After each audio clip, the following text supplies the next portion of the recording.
오늘은 요한일서 4장 9절에 있는 말씀을 가지고 믿음의 아버지라는 제목으로 여러분과 말씀을 함께 나누기 원합니다. 말씀을 먼저 공독해 올립니다. 하나님의 사랑이 우리에게 이렇게 나타난 바 되었으니 하나님이 자기의 독생자를 세상에 보내심은 그로 말미암아 우리를 살리려 하심이라. 아멘. 기도하겠습니다. 사랑해 주님 감사합니다. 오늘 이 시간 저희들 하나님의 말씀을 통해서 아버지의 사랑을 또 아버지의 그 믿음을 우리가 함께 나누기 원합니다. 이 시간 함께 해주시고 저희들이 말씀을 통해서 하나님이 얼마나 우리를 사랑하시는지 그 아버지의 큰 사랑이 얼마나 우리를 든든하게 하시는지를 깨닫는 시간 될 수 있도록 허락하여 주시옵소서. 모든 걸 감사드리며 예수님의 이름으로 간절히 기도하옵나이다. 아멘. 오늘은 미국에서는 파더스데이로 지키는 날입니다. 매년 그렇지만 사실 마더스데이보다는 파더스데이가 그렇게 요란하게 지내지는 않는 것 같습니다.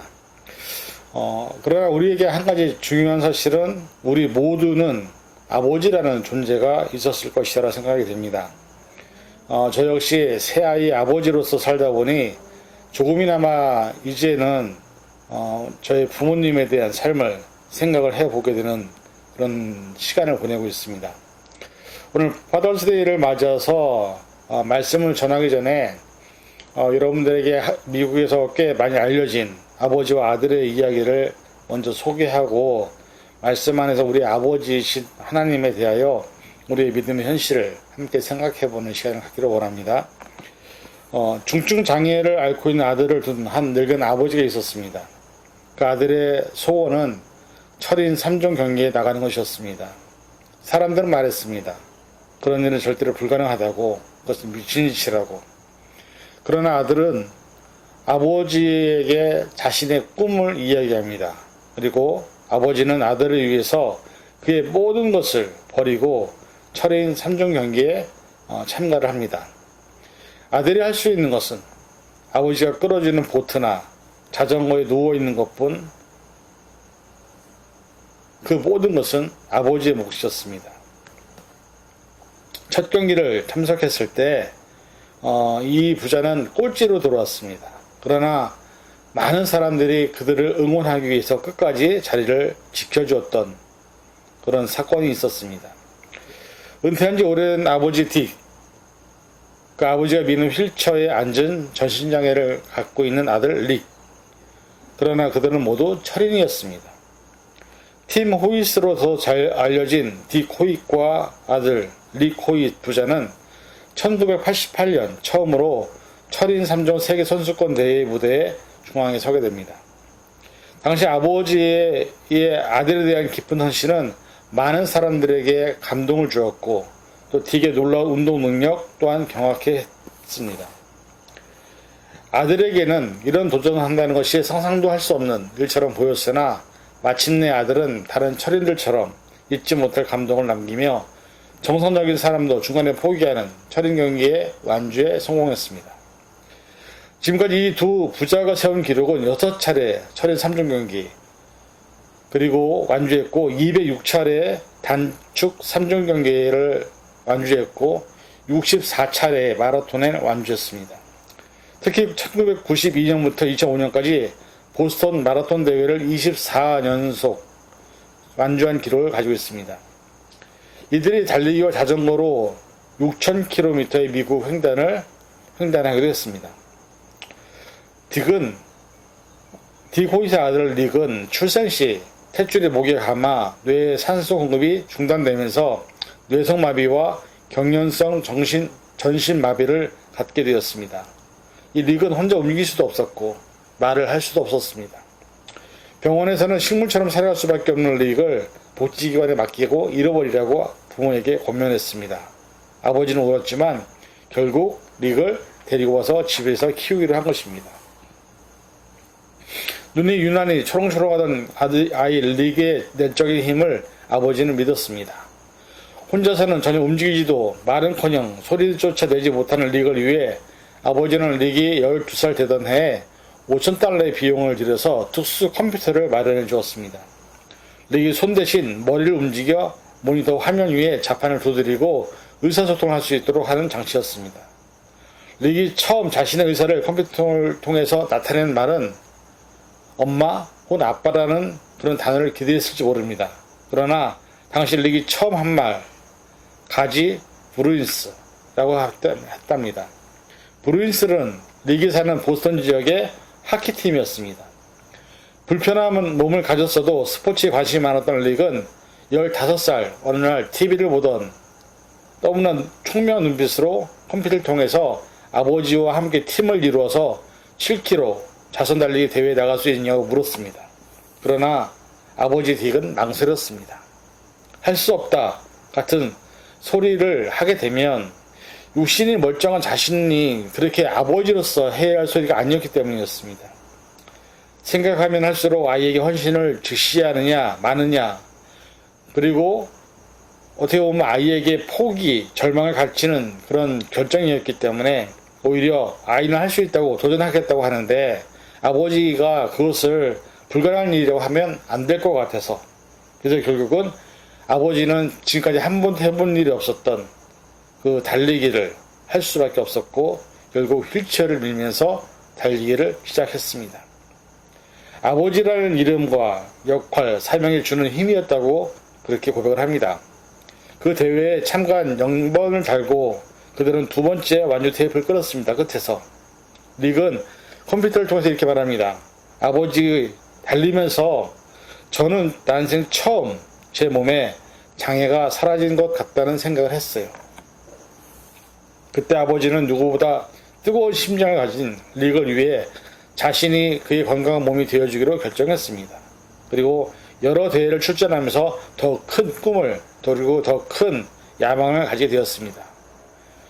그리고 1981년 이들은 처음으로 보스턴 마라톤 대회에 출전했지만 4분의 1 지점에서 포기하고 말았습니다. 화가 나기보다는 슬펐다고 아버지는 고백합니다. 사람들은 함께 뛰고는 우리를 부담스러워했고 아무도 우리에게 말을 걸어주지 않았으며 의아한 눈빛으로 바라보았다. 하지만 포기하지 않았습니다. 휠체어에 앉은 전신마비 아들 릭과 휠체어를 미는 아버지 딕은 이듬해 1982년 처음으로 42.195km 마라톤 대회 완주에 성공합니다. 그리고 지금까지 마라톤 최고 기록은 2시간 40분 47초. 물에서 돌처럼 가라앉고 6살 이후로 자전거를 타보지 않았던 아버지는 아들을 위해 수영 연습을 했고 자전거 훈련을 시작합니다. 그리고 단축 3종 경기로부터 시작해서 철인 3종 경기까지 도전에 성공했습니다. 세계 최강의 철인들이 통해서 아버지는 태평양 바다에 하얀 거품을 내며 1200개 이상 팔다리를 저어 릭을 실은 작은 고무보트를 허리에 묶고 3.9km의 바다 수영을 하고 릭이 앉은 특수 의자가 앞에 달린 자전거로 180.2km의 용암지대를 달리고 릭이 탄 휠체어를 밀며 42.195km 마라톤을 완주했습니다. 아버지가 딕에게 있어서 아들 릭과 함께 140.6마일의 힘든 철인 경기를 완주한다는 것은 힘든 일이 아니며 할 수 있는 하나의 일에 불과했습니다. 아들은 말합니다. 아버지가 없이는 할 수 없었다고. 근데 아버지는 이렇게 말합니다. 아들이 없었다면 내가 하지 않았다고 말입니다. 어떻게 보면 이 이야기를 통해서 사실 아버지와 아들의 관계가 어떻게 살아야 되는지를 우리에게 보여주고 있는 것은 아닌가 하는 생각을 합니다. 13살에 초등학교 입학했던 릭은 지난 1993년 보스턴 대학 특수 교육 분야에서 컴퓨터 전공으로 학위를 받았고 아들은 지금도 마라톤과 철인 3종 경기를 비롯한 크고 작은 경기에 꾸준히 도전하고 있습니다. 또한 미국 전역을 돌면서 그들의 소중한 경험담을 전하고 있습니다. 릭은 컴퓨터를 통해서 이렇게 말합니다. 아버지는 나의 전부다. 아버지는 나의 꿈을 실현시켜 주었고 아버지는 내 날개 아래에서 받쳐주는 바람이라고 말입니다. 여러분, 이 이야기를 들으시면서 어떤 생각이 드십니까? 아들이 할 수 있는 것은 자기의 꿈을 말하는 것이었습니다. 그러나 아들이 할 수 있는 것은 아무것도 없었습니다. 왜냐하면 아들은 전신장애를 가지고 있었기 때문에 자신의 힘이나 능력으로 할 수 있는 것이 아무것도 없었습니다. 단지 아버지가 밀어지는 휠체어에 앉아 있는 것, 수영을 할 때에도 보트에 누워 있는 것, 그리고 달리기를 할 때도 아버지가 밀어주는 휠체어에 앉아 있는 것 말고는 아들이 할 수 있는 것이 아무것도 없었습니다. 그러나 그것이 아들이 할 수 있는 최선의 것이었습니다. 이 모습을 보면 누가 봐도 사실 아버지 딕이 다 해주는 것이었습니다. 달리기를 하는 것도, 수영을 하는 것도, 그리고 자전거 패드를 밟는 것 역시 아버지의 몫입니다. 달리기를 할 때 아버지가 뒤에서 휠체어를 앉아있는 아들을 밀어주면서 달리기를 합니다. 수영을 할 때는 아버지 허리에 보트를 묶고 아버지의 수영으로 아들은 밧줄에 끌려간 것입니다. 자전거를 할 때 아들은 자전거 앞에 달린 의자에 앉아만 있는 것입니다. 결국 아버지의 체력과 노력과 헌신이 아들의 마음으로 뛰고 싶다는 그 소원을 이루어주는 것입니다. 그런데 저는 이 말씀을 보면서 이것이 바로 우리에게 향하신 하나님의 사랑의 모습이 아닌가 합니다. 우리들은 인간이기 때문에 사실 대단히 유한한 존재입니다. 우리에게 사실 아버지라는 존재는 묵묵하고 먹먹한 감정을 느끼게 하는 존재입니다. 자신의 꿈을 포기한 채 가족을 위해서 자신의 모든 것을 희생한 아버지들. 사실 이 세상에 어머니도 위대하지만 아버지들 역시 위대한 존재들입니다. 하나님은 우리를 위해서 세상을 만드셨습니다. 그리고 그 세상 안에 인간을 만들어 놓으셨습니다. 그 안에서 하나님이 창조물인 우리가 행복하게 살기를 바라셨습니다. 그러나 우리의 죄성, 그리고 우리의 어떤 교만함, 그리고 하나님의 불순종에 대한 그런 것들이 결국은 하나님과 멀어지게 되었고, 구약에 나타난 홍수 사건을 통해서 하나님은 당신이 창조한 모든 창조물들을 물으로 심판을 하는 그런 것을 우리는 보게 됩니다. 그러나 하나님은 우리를 포기하지 않았습니다. 하나님은 예수 그리스도를 통해서 구원 사역을 이루기 위해 결국 당신이 끝까지 참고 견디면서 인간을 향한 구원의 계획을 펼치십니다. 그리고 그것이 바로 오늘 본문에 읽었던 예수 그리스도를 이 땅에 보내신 하나님의 사랑입니다. 그 사랑을 어떻게 헤아릴 수 있을까요? 우리는 하나님이 없이 과연 무엇을 할 수 있다고 생각하십니까? 릭이 그렇게 얘기하죠. 나는 아버지 없이는 아무것도 할 수 없었다고. 사실 이것이 우리 고백이 되어야 되지 않을까요? 우리가 숨을 쉬는 것도, 우리가 살아가는 것도, 우리의 삶에 하나님이 함께 하시는 것도 사실 우리가 할 수 있는 것이 아니라 하나님이 우리와 함께 있기 때문에 할 수 있는 것입니다. 그런데 이 아버지의 대답이 오히려 더 저는 와닿습니다. 아버지가 이렇게 말하죠. 되게 네가 없었다면 나는 하지 않았다고.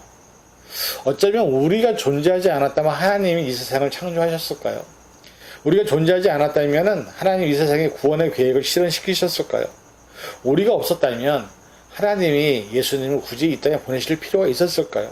그러나 하나님은 우리에 대한 끝없는 사랑을 갖고 있었기 때문에 결국 당신의 아들이신 예수 그리스도를 이 땅에 보내셔서 우리를 구원하기 위해 하나님의 사랑을 우리에게 나타낸 것이 아닌가라는 생각을 합니다. 아들 릭이 컴퓨터를 통해서 아버지가 나의 전부다. 아버지는 나의 꿈을 실현시켜 주었다. 아버지는 내 날개 아래에 받쳐주는 바람이라고 얘기하는 이 고백이 어쩌면 오늘 이 시대를 살아가는 우리들의 하나님에 대한 고백이 되어야 되지 않을까요? 하나님은 우리의 전부이십니다. 그리고 하나님은 우리의 꿈을 실현시켜 주시는 분입니다. 그래서 우리가 성경에서 보면 내 입을 크게 열라 라고 하는 그 말은 우리의 입 말하는 그대로, 내가 말한 대로, 내 믿음대로 되리라 하시는 수많은 말씀들을 통해서 하나님은 우리를 통해서 당신의 꿈들을 이루어 가시는 것입니다.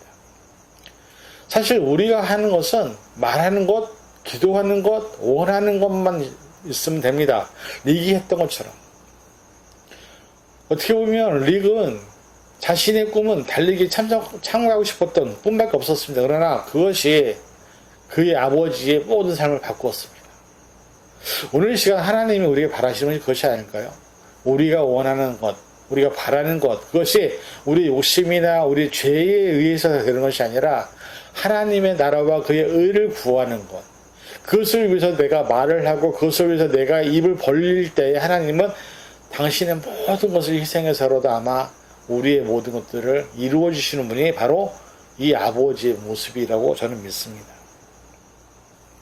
내가 날개를 펴서 날아갈 때 날개짓을 하는 새들을 보면 바람이 없으면 절대 날 수 없습니다. 이 새들이 잘 날 수 있는 단 하나의 이유는 바람을 잘 이용하기 때문입니다. 그런데 릭이 얘기하죠. 내 아버지는 내 날개를 받쳐주는 바람입니다. 어쩌면 이 고백이 하나님이 내 알을 받쳐주는 바람이 아닐까요? 저와 여러분의 삶을 이끄시고, 제가 이 영화를 이제 실제로 장면을 보면서 하나 느낀 것은, 앞에서 앉아있는 그 아들을 휠체어를 밀고 달리시는 그분이 우리의 아버지 하나님이 아닐까요? 저와 여러분들이 할 수 있는 것은 단지 그냥 앉아있는 것 뿐입니다. 그리고 하나님은 당신의 허리를 묶으시고 우리를 고무부터에 태우시면서 당신이 수영을 하시면서 우리를 끌고 가시는 것이죠. 왜? 우리를 가장 좋은 곳으로, 가장 하나님이 원하시는 가장 귀한 곳으로 인도하기 위해서. 자전거의 페달을 밟고 그 앞에 앉아있는 아들의 모습이 바로 우리의 모습이 아닐까요? 하나님이 그렇게 페달을 계속 밟으시면서 우리를 뒤에서 밀어주시고 격려하고 또 우리를 도와주시고, 이 아버지의 모습은 저는 개인적으로 하나님이 우리를 향한 모습이라고 좀 믿습니다. 오늘 이것이 정말로 우리의 삶에서 느껴진다면 우리가 어떻게 하나님을 배반하고 하나님의 말씀에 불순종하고 하나님과 저 상관없는 삶을 살 수 있겠습니까? 우리는 하나님 안에 있을 때만 살아있는 존재이고 귀한 존재입니다. 하나님과 상관없이 살게 되면 우리는 아무것도 아닙니다. 중요한 것은 이 아들의 고백, 아버지가 없이는 나는 아무것도 할 수 없다는 고백이 우리가 하나님에 대한 고백으로 나타날 줄, 그렇게 될 줄 믿습니다.